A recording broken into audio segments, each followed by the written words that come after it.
이번 주 토요일이죠. 돌아오는 토요일 5월 21일은 부부의 날입니다. 부부의 날이 왜 21일인지 아십니까? 둘이서 하나가 되어진다 라고 하는 의미가 있습니다. 아주 성경적인 의미이지 않습니까? 실제로 이 날을 정부에 제안한 사람이 권제도라고 하는 목사님이세요. 이분이 제안하셨고 정부가 그걸 수용을 해서 5월 21일 날을 부부의 날로 그렇게 정했습니다. 그래서 오늘은 온누리의 부부생활이라고 하는 제목으로 우리가 말씀을 전하려고 합니다. 사실 오늘 내용은요, 제가 결혼을 앞둔 커플들, 그 커플들을 대상으로 제가 결혼준비학교를 하는데, 제가 예전에 대공원교회에 있을 때 결혼준비학교를 많이 했어요.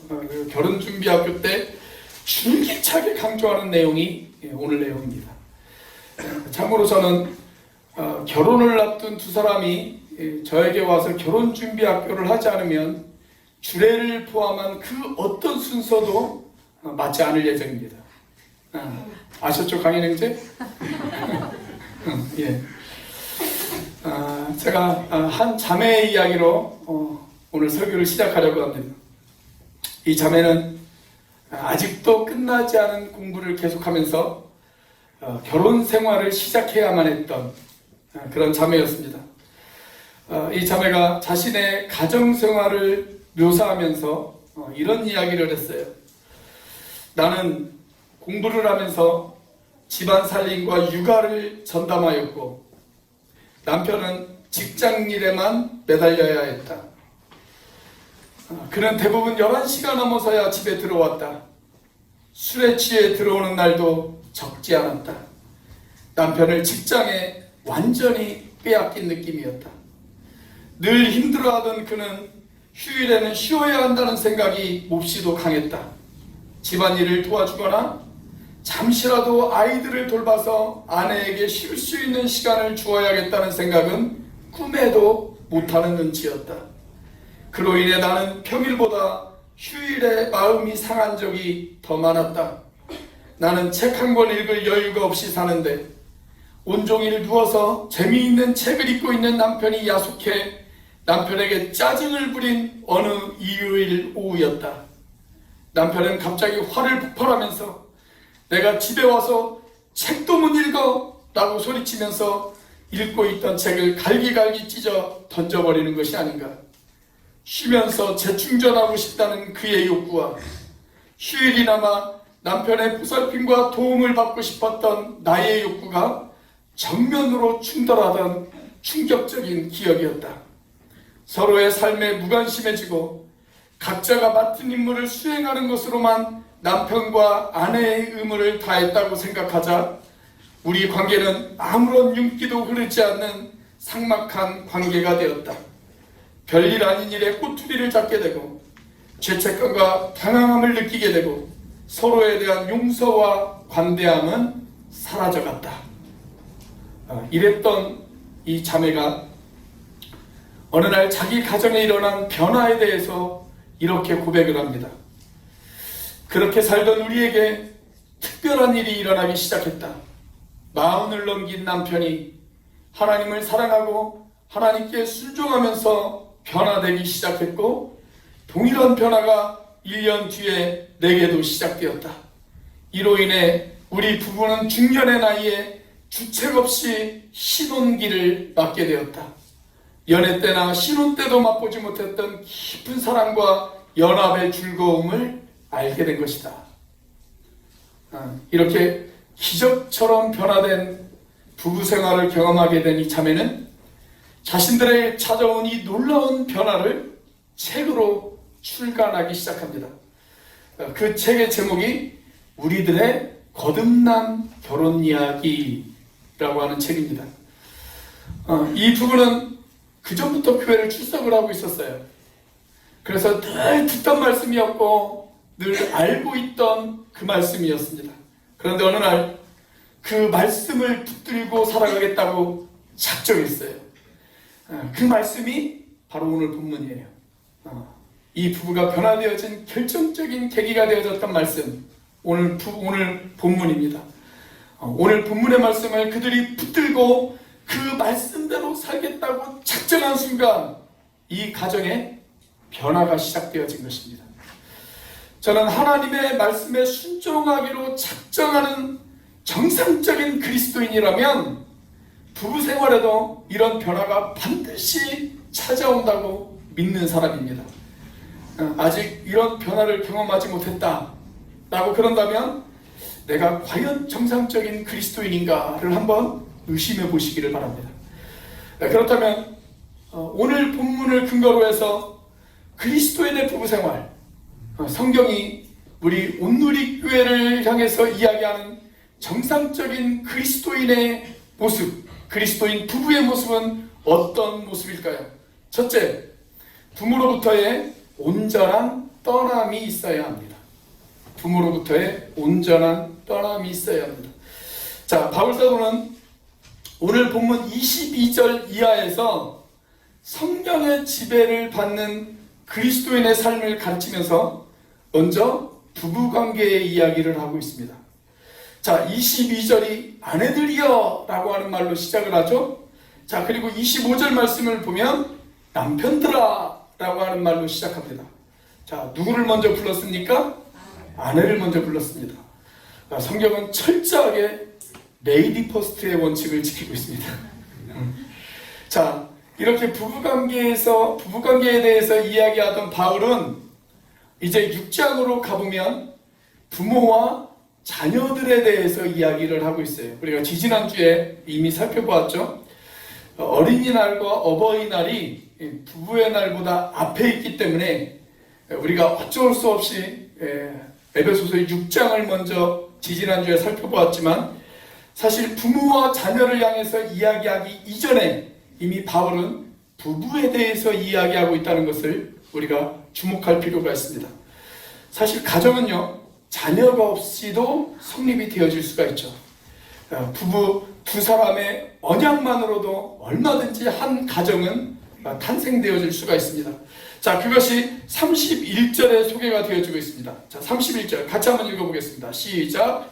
그러므로 사람이 부모를 떠나 그의 아내와 합하여 그 둘이 한 육체가 될지니. 자, 이 말씀을 자세히 살펴보면 중요한 세 가지의 동사가 나와요. 첫 번째는 떠나라고 하는 말과 합하여라고 하는 말과 한 육체가 될지니라고 하는 그런 동사가 나옵니다.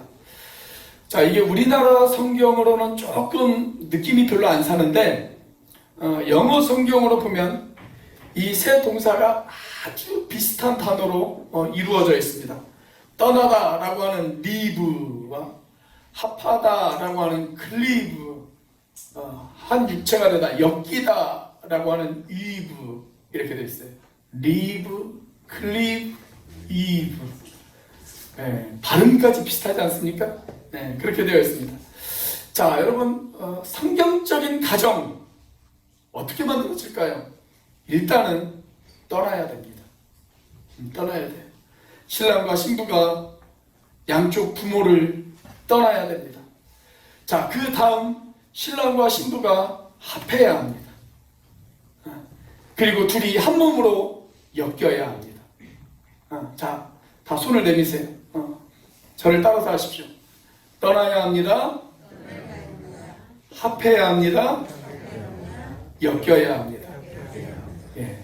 이게 성경적인 가정의 모습입니다. 자, 바울은 이것을 가리켜서 32절에서 뭐라고 이야기를 하냐면 이 비밀이 크도다, 그렇게 이야기합니다. 사실 이것은 신부된 우리가 신랑 대신 예수님과의 관계 속에서 나오는 그런 표현들과 동일합니다. 우리가 그리스도인이 되어지는 관계와 비슷해요. 자, 여러분, 저와 여러분들이 어떻게 그리스도인이 되었습니까? 우리가 예수님을 만나서 우리는 죄악에서 떠났습니다. 그리고 그 예수님과 합했습니다. 우리를 위해서 죽으시고 부활하신 그 예수님과 합했습니다. 그리고 그분이 머리이고 우리가 그분의 몸으로 그분과 하나로 엮였습니다. 그게 그리스도인의 모습이잖아요. 그러니까 그리스도인의 출발, 그리스도인이 되어지는 과정은 떠나고 합하고 엮이는 거예요. 그렇게 그리스도인이 되어지는 거예요. 한 가정도 마찬가지예요. 여러분, 가정이 어떻게 탄생할까요? 부모를 떠나야 되고 합해야 되고 엮여야 됩니다. 자, 그러니까 한 가정의 출발도, 한 그리스도인의 출발도 그 첫 단계가 뭐부터 시작해요? 떠나는 것부터 시작합니다. 떠나는 것부터. 여러분, 오늘날 많은 가정들이 파괴되어지고 깨어지는 이유, 떠나야 하는데 떠나지 못하기 때문에 생기는 문제들이 참 많아요. 떠나야 하는데 떠나지 못하기 때문에 생기는 문제들. 결혼해서 공간적으로는 떠나 있지만 정신적으로, 물질적으로 부모를 완전히 떠나지 못해서 생기는 문제들. 그런 문제들이 얼마나 많이 발생하는지 모릅니다. 또 부모님들도 마찬가지예요. 요즘은 자녀들을 한 명 아니면 두 명만 낳다 보니까 결혼한 자녀들을 심리적으로, 정신적으로 떠나보내야 되는데 떠나보내지 못해요. 그래서 계속적으로 자기의 영향 안에 두려고 해요. 그러다 보면 어떻게 될까요? 완전히 부모에게서 떠나지 못한 가정. 여러분, 그 가정의 부부는 제대로 연합도 할 수 없어요. 연합도 할 수 없어요. 그래서 문제가 생기는 겁니다. 떠나야 되는데 떠나지 못했기 때문에 문제가 생기는 거예요. 제가 조금 전에 소개해드린 우리들의 거듭난 결혼 이야기라는 책을 쓴 조은숙 씨의 표현에 의하면 우리는 무의식 가운데 한 침대에서 6사람이 살고 있다. 그렇게 이야기를 합니다. 왜 6사람일까요? 자, 아내와 남편, 남편과 아내, 일단 2사람이죠. 그리고 남편의 마음속에 살아서 아직도 남편을 조종하고 있는 남편의 아버님과 어머님, 그리고 또 아내의 마음속에 살아서 계속 이 아내에게 영향을 주고 있는 아내의 아버님과 어머님. 그래서 몇 명이에요?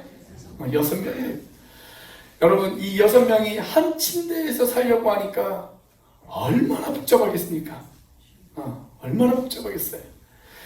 특별히 어려운 환경 속에서 자수성가한 아버지들, 그리고 고된 시집살이를 한 며느리들, 그리고 남편의 멸시와 천대 속에서 악착같이 자식을 길러낸 어머니들, 이런 분들이 대체적으로 자식을 쉽게 떠나보내지 못합니다. 떠나보내지 못해요.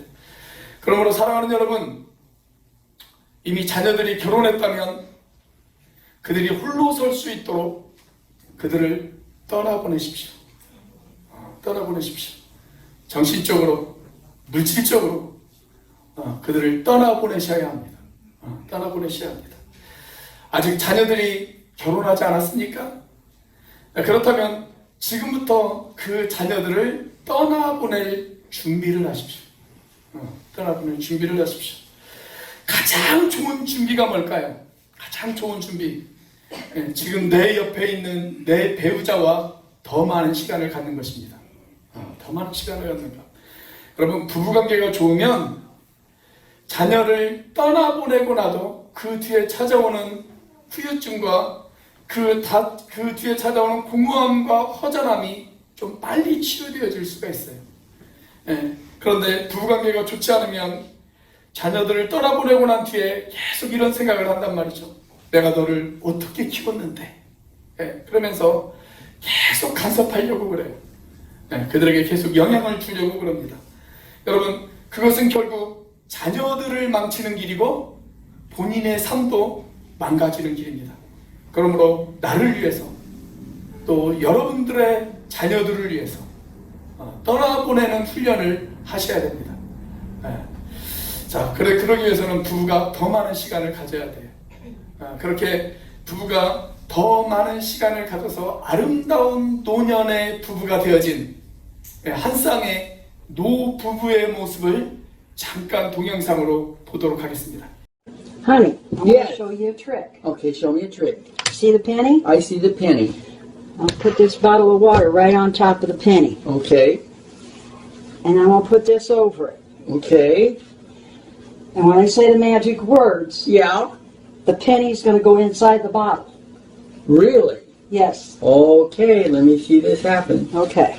Now I got the towel. Boogie boogie. Boogity, boogity. Boogity boogity. Boogity, boogity. Okay. Now you look down in there and the penny's inside the bottle. Oh!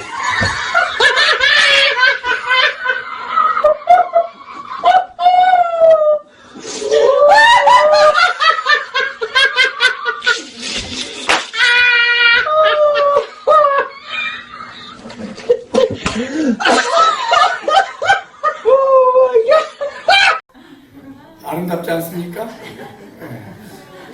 저는 우리 온누리교회에 속해 있는 모든 부부들이 이런 아름다운 부부로 늙어가시기를 주의 이름으로 축원합니다. 여기 있는 우리 청년들에게도 부탁을 드립니다. 여러분, 성경은 부모에게 순종하고 부모를 공경하라, 그렇게 가르칩니다. 이 말씀은 우리가 반드시 지켜야 될 하나님의 명령입니다. 자, 그런데 부모에게 순종하고 부모를 공경하라 라고 하는 말도 하나님이 주신 명령이지만, 동시에 부모를 떠나라 라고 하는 말도 하나님의 명령입니다. 우리가 반드시 지켜야 될 하나님의 명령입니다. 순종하고 공경하는 것이 하나님의 명령인 것과 같이 떠나는 것도 하나님의 명령입니다. 여러분, 정신적으로, 경제적으로, 공간적으로 떠나는 것, 여러분, 그것이 마땅합니다.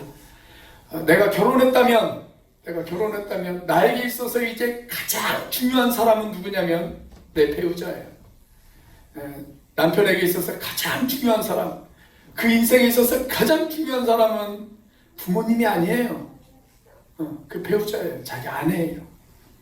아내도 마찬가지입니다. 결혼했다면 그 아내에게 있어서 1차적으로 가장 중요한 사람은 그 남편입니다. 그 우선순위가 깨어지면 가정이 흔들릴 수가 있습니다. 여러분, 하나님이 가정을 창조하셨을 때 계획하신 성경적이고 건강한 그런 부부 생활이 되어지기를 원하십니까? 그렇다면 나를 길러주신 부모님에 대해서 감사와 공경의 마음을 갖되 그럼에도 불구하고 떠나셔야 됩니다. 그리고 부모 되시는 여러분은 자식들을 축복하시고 또 축복하시되 제발 이제는 여러분의 품에서 그 자식들을 떠나 보내셔야 됩니다. 떠나 보내셔야 됩니다. 더 이상 결혼한 자녀들을 원격 조종하지 마십시오. 떠나 보내셔야 돼요. 그것이 바로 성경에서 말하는 건강한 부부 생활의 시작. 그것은 떠나는 것에서부터 출발한다는 것을 잊지 마시기 바랍니다. 자, 오늘의 부부 생활 어떻게 만들어가야 될까요? 두 번째로 서로 복종하는 관계로 만들어야 합니다. 서로 복종하는 관계를 만들어야 합니다. 자, 오늘 본문의 22절은 아마도 저를 포함해서 모든 그리스도인 형제들이 가장 은혜받고 가장 감격스러워하는 그런 말씀이 아닌가 싶습니다. 그래서 22절을 우리 자매님들만 같이 한번 읽어보겠습니다. 22절 시작. 아내들이여 자기 남편에게 복종하기를 주께 하였다. 어떻습니까, 우리 형제님들? 이 말씀 앞에 어찌 우리가 감격하지 않을 수가 있겠습니까? 감격스러운 말 아닙니까? 아내들이여 자기 남편에게 복종하기를 주께 하듯 하라. 너무 감격스러워요. 이 말씀을 크게 인쇄해서 여러분들의 거실에 붙여놓게 되시기를 주의 이름으로 축원합니다. 자, 그런데 여러분, 그렇게 붙여놓더라도 결코 22절 이전에 21절이 먼저 있었다는 사실을 잊지 마시기를 바랍니다. 21절이 이렇게 기록되어져 있습니다. 자, 21절은 모두 다 같이 한번 읽어보겠습니다. 시작. 그리스도를 경외함으로 피차 복종하라. 성경은 결코 아내에게만 복종을 요구하고 있지 않습니다. 여기 분명히 피차에 복종하라, 그렇게 이야기하고 있지 않습니까? 여러분, 주님이 우리에게 보여주신 모범을 따라 우리가 피차에 복종하라고 성경은 그렇게 이야기하고 있습니다. 여러분, 우리 주님이 어떻게 하셨어요? 하늘의 높은 보좌 위에서 이 낮고 낮은 땅에 내려오셨어요. 이 땅에 내려오셔서 이 땅에서도 자기의 의자를 내어주시고 그 의자에 제자들을 앉히신 뒤에 우리 주님께서는 무릎을 꿇고 그 제자들의 발을 일일이 씻기셨잖아요. 여러분, 주님의 그 모범을 우리가 기억한다면 우리가 서로 피차에 복종하는 것, 여러분, 그것을 우리가 당연히 해야 되지 않겠습니까? 자, 그런데 바울이 여기 22절에서 복종이라고 하는 단어를 사용하면서 굳이 아내들에게 이것을 부탁한 이유, 그것은 가정의 리더십을 세우기 위해서 그렇습니다. 가정의 리더십을 세우기 위해서. 그래서 23절에 보면 남편이 아내의 머리가 되었다, 그렇게 이야기하고 있지 않습니까? 이 말은 결코 남편이 아내보다 우월하다든지 아니면 아내가 남편보다 열등하다라는 것을 의미하는 말이 아닙니다. 남편과 아내의 관계는 마치 성부 하나님과 성자 예수님의 관계와 비슷합니다. 여러분, 질문 하나 던지겠습니다. 성부 하나님과 성자 예수님 두 분 중에 누가 더 높을까요? 누가 더 높습니까? 네, 만일 우리 중에 누군가가 성부 하나님이 더 높다 라고 그렇게 대답하시는 분이 있다면 오늘 예배를 마친 후에 마침 우리 진경총 회장님도 오셨는데 모셔놓고 이 앞에서 종교 재판을 받으셔야 됩니다. 네. 여러분, 성부 하나님과 성자 예수님은 전적으로 어때요? 동일하신 분이시죠. 전적으로 동일하신 분이십니다. 자, 그런데도 우리 성자 예수님은 성부 하나님에게 순종하십니다. 순종하세요. 십자가를 지기까지 그분은 순종의 길을 걸어가셨습니다. 자, 남편과 아내의 관계도 그와 마찬가지라는 거예요. 그와 마찬가지다. 여러분, 어떤 공동체든지 공동체에는 리더가 필요합니다. 그리고 리더가 세워졌다면 그 리더를 중심으로 질서가 잡혀야 됩니다. 그래야 공동체가 앞을 향해서 나아갈 수가 있습니다. 여러분, 가정도 마찬가지입니다. 가정이라는 공동체 안에도 리더가 필요합니다. 그리고 리더가 세워졌다면 그 리더를 중심으로 질서가 잡혀야 됩니다. 그래서 성경은 아내들에게 순종을 요구하고 있는 것입니다. 그런데 만약에 요즘 세상이라면 어떨까요? 가끔 이런 생각을 한번 해봤어요. 좀 엉뚱한 생각 같지만, 자, 바울이 만약에 요즘 세상에 이 에베소서를 기록했다면 어떻게 기록했을까? 아마도 바울이 요즘 세상에 에베소서를 기록했다면 이 말씀을 이렇게 기록하지 않았을까? 그렇게 생각이 들어요. 남편들이여 아내에게 복종하기를 주께 하듯 하라. 요즘 같았으면 제가 설교를 준비를 하면서요, 인터넷을 검색을 하다 보니까 좀 재미있는 유머를 하나 발견을 했습니다. 하늘천, 우리 그 한자에 보면 하늘천이 들어가는 그런 한자들이 참 많잖아요. 근데 천이라고 하는 글자에서 니은을 빼버리면 무슨 글자가 됩니까? 처가 됩니다. 처. 안에 처가 돼요. 자, 받침 하나 뺐을 뿐인데 뜻이 완전히 달라지는 그런 한자들이 상당히 많이 있더라고요. 자, 인명제천이라고 하는 한자가 있죠. 인명제천. 자, 여기에서 이 천에서 니은자를 빼면 인명제처가 됩니다. 인명제처. 자, 무슨 뜻입니까? 사람의 운명은 처, 곧 아내에게 달려있다. 그런 말입니다. 한자에 진인사 대천명이다 라고 하는 말도 있죠. 이 천에서 니은자를 빼니까 진인사 대처명이 됩니다. 뜻은 최선을 다한 후에 아내의 뜻을 기다려라. 그런 말이더라고요. 지성이면 감천이다 라는 말에서도 니은자 빼면 지성이면 감처, 정성을 다하면 아내도 감동한다. 그런 말이 되는데, 천하태평, 평이라는 말이 있죠. 하늘 아래 모두가 평안하다. 그런 말인데 니은을 빼니까 처태평. 아내 아래 있을 때 모두가 평안하다.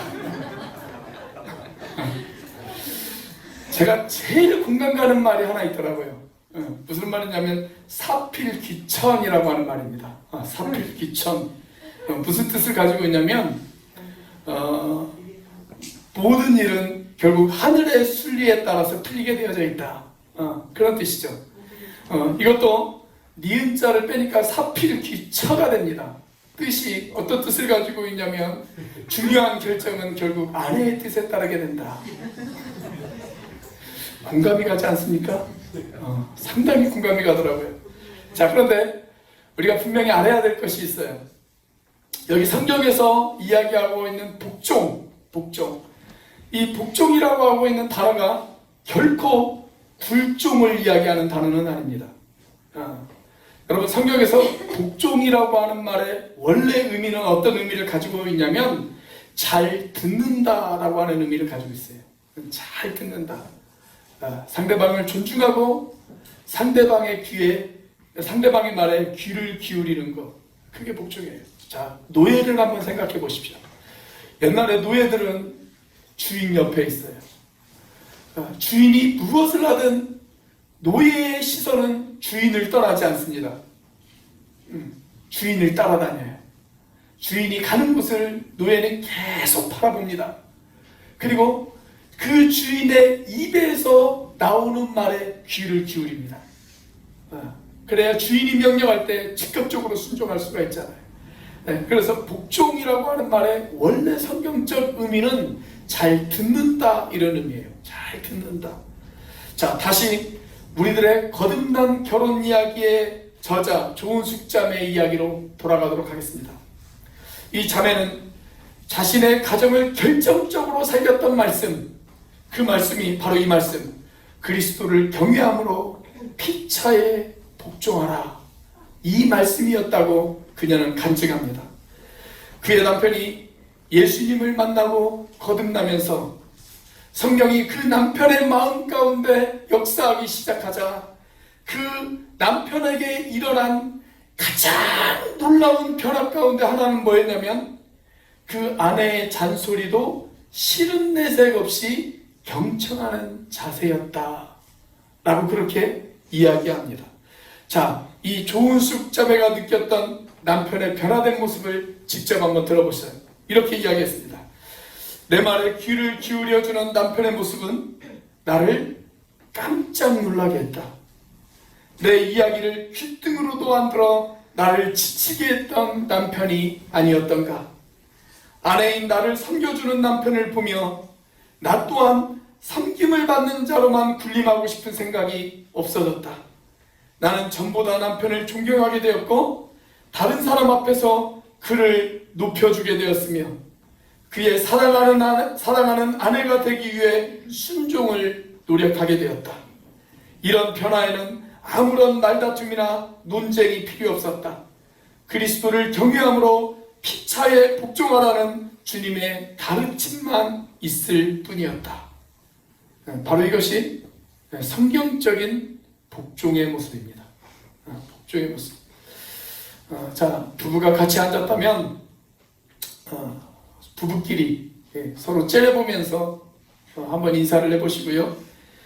부부가 따로 앉았다면 혼자 한번 결단하면서 이렇게 한번 인사를 해보겠습니다. 잘 복종하겠습니다. 한번 인사해보세요. 부부끼리 잘 복종하겠습니다. 두 분 같이 한번 인사해보세요. 모처럼 나란히 앉았는데 잘 복종하겠습니다. 자, 안 하시는 분들이 좀 많이 있는데 그럼 저를 한번 따라서 해보십시오. 여보, 따라서 해보. 연습은 실전같이 해야 실전이 연습같이 되어집니다. 자, 저를 따라서 해보십시오. 여보, 잘 복종하겠습니다. 잘 복종하겠습니다. 그래도 못하시는 분들이 있다면 오늘 예배 마치고 가정 문제에 대해서 저랑 같이 상담을 좀 하셔야 될 것 같습니다. 자, 온누리의 건강한 부부 생활 어떻게 만들 수 있을까요? 세 번째, 서로 사랑하는 관계를 만들어야 합니다. 서로 사랑하는 관계를 만들어야 합니다. 자, 25절 말씀은 모든 아내들이 사모하는 말씀이죠. 자, 그래서 25절은 우리 형제님들만 같이 한번 읽어보겠습니다. 시작! 남편들아, 아내 사랑하기를 그리스도께서 교회를 사랑하시고 그 교회를 위하여 자신을 주심같이 하라. 자, 이 말씀만 놓고 보면 사랑하는 일, 그것은 남편들에게만 주어진 책임인 것처럼 그렇게 보입니다. 자, 그런데 바울이 쓴 다른 서신서, 예를 들어서 디도서 2장 4절 말씀을 보시면 이렇게 기록이 되어져 있어요. 그들로 젊은 여자들을 교훈하되 그 남편과 자녀를 사랑하며. 그러니까 성경은 남편에게만 아내를 사랑하라 라고 부탁하고 있지 않습니다. 여기 아내에게도 남편을 사랑하라 라고 그렇게 부탁하고 있습니다. 여러분, 부모와 자녀의 사랑은 일방적인 사랑이 되어질 수 있어요. 그냥 부모가 자녀를 향해서 일방적으로 사랑을 베푸는 그런 관계가 되어질 수 있습니다. 그런데 부부의 사랑은 결코 일방적인 사랑이 되어서는 안 됩니다. 부부간의 사랑은 상호간의 사랑이 되어야 됩니다. 상호간의 사랑. 자, 문제는 어떻게 그 사랑을 표현할까 하는 것이죠. 자, 예를 들어서 여러분 가운데 누군가에게 제가 찾아가서 이렇게 질문을 던졌다고 한번 생각을 해보십시오. 당신은 당신의 가족을 사랑하십니까? 그러면 여기 있는 사람들 모두 다가 아마 이렇게 대답할 것입니다. 네, 저는 제 가족을 사랑합니다. 그렇게 대답할 것입니다. 자, 그런데 그렇게 대답하신 분의 배우자에게 찾아가서 제가 당신은 당신의 배우자에게 사랑받고 있다는 느낌이 드십니까? 이렇게 질문을 던진다면 전혀 다른 대답이 나올 수도 있습니다. 그렇죠? 전혀 다른 대답이 나올 수도 있어요. 왜 이런 일이 일어날까요? 사랑하지 않아서가 아니에요. 사랑은 해요. 그런데 뭐가 문제예요? 사랑을 표현하는 방식이 다르기 때문에 그래요. 사랑을 표현하는 방식이 다르기 때문에. 따라서 우리는 사랑을 표현하는 방식도 배워야 됩니다. 사랑을 표현하는 방식도. 고기도 먹어본 사람이 잘 먹어요. 사랑의 표현도 해본 사람이 잘합니다. 여러분, 이런 말 들어보셨어요? 종은 울릴 때까지 종이 아니다. 노래는 부를 때까지 노래가 아니다. 사랑은 표현될 때까지 사랑이 아니다. 여러분, 사랑은 표현할 때까지 사랑이 아니에요. 그런데 내 입장에서, 내 처지에서 내 방법대로 사랑을 표현하려고만 하기 때문에 그게 문제가 되어지는 겁니다. 사랑은 어떻게 표현해야 돼요? 그 사람이 원하는 방식으로 표현해야 돼요. 그 사람이 원하는 방식으로. 자, 예를 들어서 아내가 사랑해 라고 하는 이 말을 듣고 싶어 한다면 남편된 여러분, 그 말을 아끼지 마십시오. 돈 드는 거 아니잖아요. 그렇죠? 자, 한번 연습해 보겠습니다. 연습은 어떻게 하라고요? 실전같이. 연습은 실전같이 해야 실전이 연습같이 되어집니다. 자, 우리 형제님들만 따라서 해보겠습니다. 여보, 사랑해요. 네.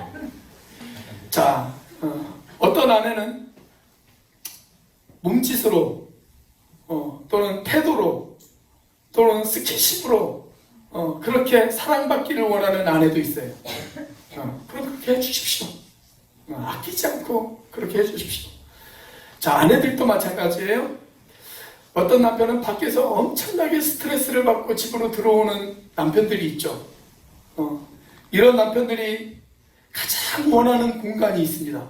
심리학자들은 그 공간을 가리켜서 동굴이라고 이야기합니다. 동굴. 그래서 남자들은 동굴에 들어가서 홀로 있고 싶을 때가 있어요. 아무도 간섭하지 않는 나만의 시간을 가지기를 원하는 그런 남자들이 있습니다.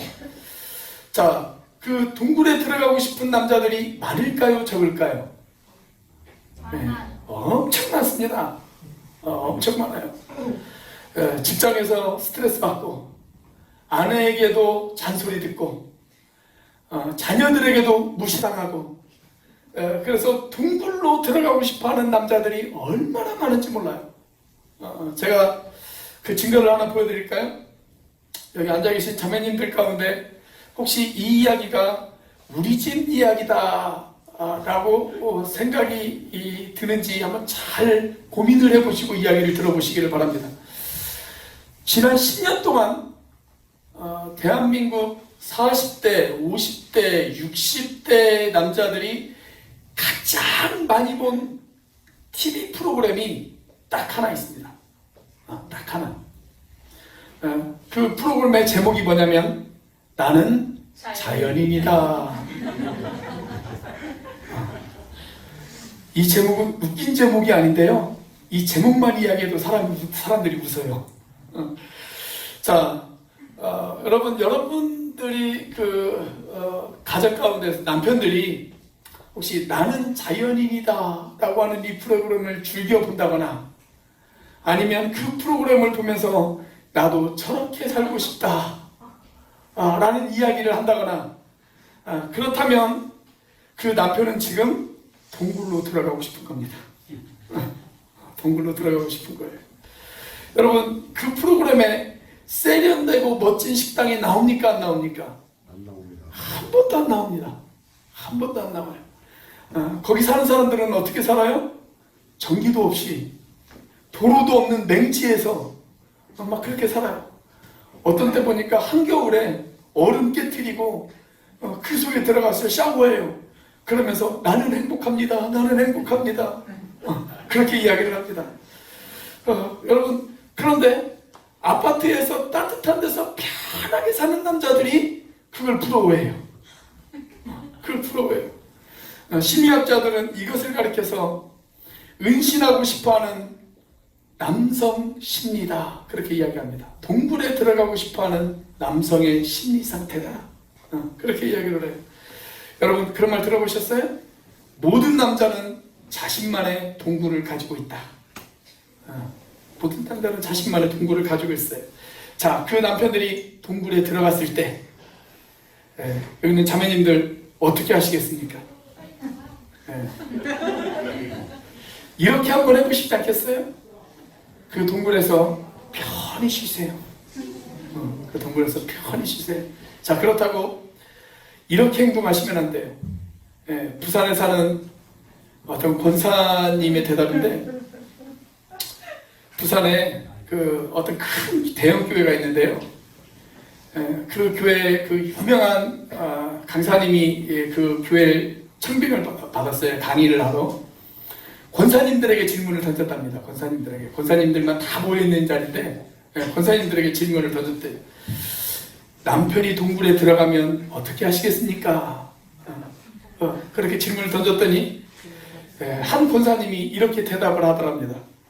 그 동굴 입구에 공구리를 쳐야죠. 공구리를 쳐서 못 나오도록 버릇을 고쳐놔야 됩니다. 들어갈 때는 지 마음대로 들어가도 나올 때는 지 마음대로 나올 수 없다는 것을 가르쳐줘야 됩니다. 그렇게 이야기를 하더래요. 부산에 사는 권사님들은 살아있어요. 그 기가 살아있어요. 기가. 우리 제주도 권사님들, 특별히 우리 온누리교회 우리 자매님들은 절대 그렇지 않으시기를 주의 이름으로 축원합니다. 여러분, 남자들도 동굴에 한없이 머물러 있고 싶은 것이 아니에요. 그 동굴에 나오기를 원할 때가 있어요. 그 동굴 속에서 그때를 캐치하셔야 돼요. 그 시간 타이밍을 포착하셔서 대화를 시도하셔야 됩니다. 자, 중요한 것은 상대방이 원하는 방식으로 사랑을 표현해야 된다는 거예요. 상대방이 원하는 방식으로. 만약 상대방이 원하는 방식을 내가 모르겠다, 그렇다면 솔직하게 이렇게 한번 이야기해 보십시오. 내가 당신에게 어떻게 해주기를 원해? 어떻게 해주기를 원해? 성경에도 써있지 않습니까? 구하라. 그러면 주실 것이요. 남편에게 물어보세요. 솔직하게. 내가 당신에게 어떻게 해주기를 원해? 여러분, 사랑은 조건 없이 서로를 받아주는 것이고 조건 없이 서로를 용납하는 것입니다. 주님께서 저와 여러분들에게 그렇게 하셨던 것처럼 말입니다. 그래서 사랑이 힘들고 사랑이 어려울 때마다 이렇게 한번 질문을 던져보십시오. 우리 주님이라면 과연 어떻게 하셨을까? 신랑 되신 우리 주님이 신부인 우리에게 어떻게 대하셨는가? 그것을 생각하면 우리 부부가 어떤 관계로 나아가야 되는지를 우리가 잘 이해할 수 있을 것입니다.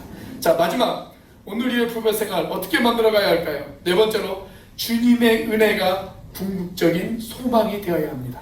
주님의 은혜가 궁극적인 소망이 되어야 합니다.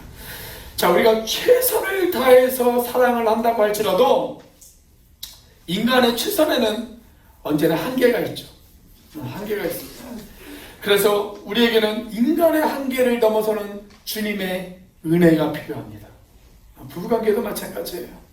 남편이 아내에게, 아내가 남편에게 최선을 다한다 할지라도 그 최선에는 언제나 한계가 있어요. 그래서 우리에게 필요한 것이 뭐냐면 하나님의 은혜입니다. 하나님의 은혜. 사랑하는 여러분, 주님께서 저와 여러분들을 위해서 자신을 내어주신 이유, 우리가 그분에게 사랑받을 만한 자격이 있기 때문에 그분이 우리를 위해서 자신을 내어주셨습니까? 그렇지 않죠. 우리는 전혀 그런 자격이 없었어요. 그런 자격이 없었음에도 불구하고 우리를 위해서 사랑하셨고 우리를 위해서 당신을 내어주셨잖아요. 그래서 우리는 그 사랑을 가리켜서 은혜라고 그렇게 이야기하고 있지 않습니까? 은혜. 자, 오늘 소개한 우리들의 거듭난 결혼 이야기라고 하는 책을 쓴 조은숙 자매의 이야기 가운데 은혜를 이렇게 설명합니다. 보증을 잘못 써서 가정경제에 큰 어려움을 남긴 남편, 그런 남편을 아내가 냉대한다고 집 밖으로 돌다가 바람난 남편, 그런 남편이 어느 날 지치고 병들어 집으로 돌아왔을 때 그를 문전박대하지 아니하고 받아주는 것, 그것이 바로 은혜이다. 그것이 바로 은혜이다. 이렇게 이야기합니다. 성경은 이런 은혜로 내 마음이 다스려진 상태, 그 상태를 가리켜서 성령 충만이다. 그렇게 이야기합니다. 성령 충만이다. 사실 오늘 부분의 내용은 성령 충만을 이야기하는 에베소서 5장 18절에서부터 시작이 되어집니다. 자, 에베소서 5장 18절의 말씀 우리 같이 한번 읽어보겠습니다. 시작. 술 취하지 말라. 이는 방탕한 것이니 오직 성령으로 충만함을 받으라. 저는 또 한번 우리들의 거듭난 결혼 이야기라고 하는 책을 인용하면서 오늘 설교를 마치려고 합니다. 이 부분은 이 책을 쓰면서 이런 두려움을 가졌다고 그래요.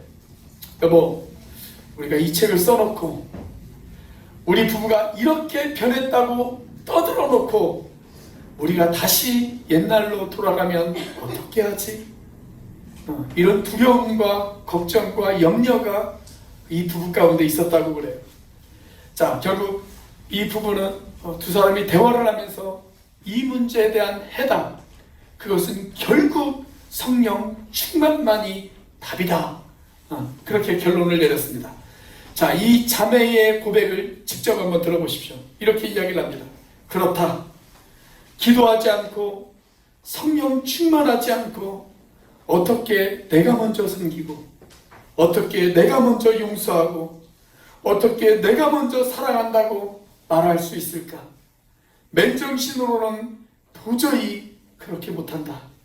그래서 알코올 중독자들이 술에 취해 살듯 우리의 삶은 성령으로 취해 살아야 되는 거야. 그렇습니다. 성령 충만만이 해답입니다. 성령 충만이 희망입니다. 성령 충만이 우리 가정의, 우리 부부의 소망입니다.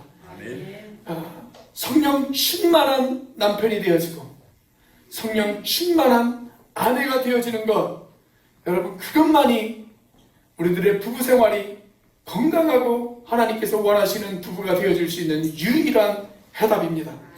그 성령의 지배를 따라 날마다 삶의 장에서 주님께서 원하시는 부부의 모습을 만들어가는 저와 여러분들이 되시기를 주님의 이름으로 축원합니다. 기도하시겠습니다.